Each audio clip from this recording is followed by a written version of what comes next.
Current affairs headlines. CMKCR reviews arrangements for World Telugu Conference. IOC bans Russia from 2018 Winter Olympics. Syrian boy wins International Children's Peace Prize. International Solar Alliance to be a legal entity.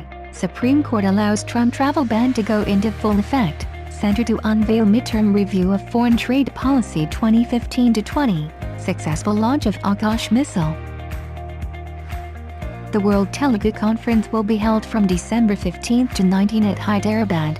Chief Minister K. Chandrasekhar Rao has instructed that the main dais at LB Stadium for the proposed World Telugu Conference should have, besides literary and music programs, food courts, book exhibition, selling outlets, handicraft sales emporium, exhibitions by the archaeological department. He wanted decorations should be done both inside and outside the LB Stadium. He also wanted the cutout of Telugu literary figures should be put up at the LB Stadium.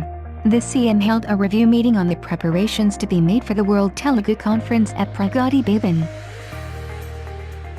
Russia has been banned from competing at next year's Winter Olympics in Pyeongchang by the International Olympic Committee, but Russian athletes who can prove they are clean would be allowed to compete in South Korea under a neutral flag.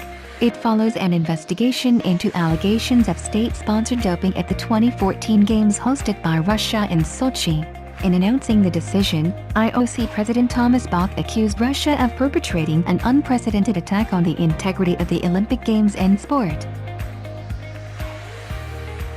16-year-old Mohamad Al Jounde from Syria was awarded the International Children's Peace Prize for his efforts to ensure the rights of Syrian refugee children. Al Jounde, a refugee of the Syrian civil war, set up a school together with his family in a Lebanese refugee camp that currently provides 200 children with education.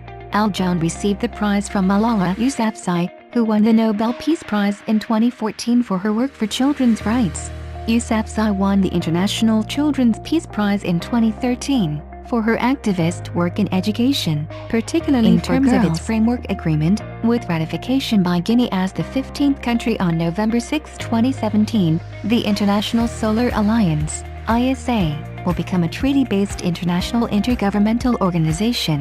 India's global initiative, the International Solar Alliance, which aims at increasing solar energy deployment in member countries, will become a treaty-based international intergovernmental organization. The ISA is an Indian initiative, jointly launched by the Prime Minister Narendra Modi and the President of France on November 30, 2015 in Paris, on the sidelines of COP21, the UN Climate Conference. It aims at addressing obstacles to deployment at a scale of solar energy through better harmonization and aggregation of demand from solar-rich countries lying fully or partially between the tropics. In a major victory for President Donald Trump, the U.S. Supreme Court has allowed his travel ban to take full effect pending appeal for people coming from 6 Muslim-majority countries. As a result of the Supreme Court's ruling, Trump's travel ban, which restricts travel to the U.S. by people from Iran, Libya, Syria, Yemen, Somalia and Chad without bona fide connections to the U.S., can take full effect while legal challenges proceed. The travel ban is the third version of a contentious policy that Trump first sought to implement a week after taking office in January.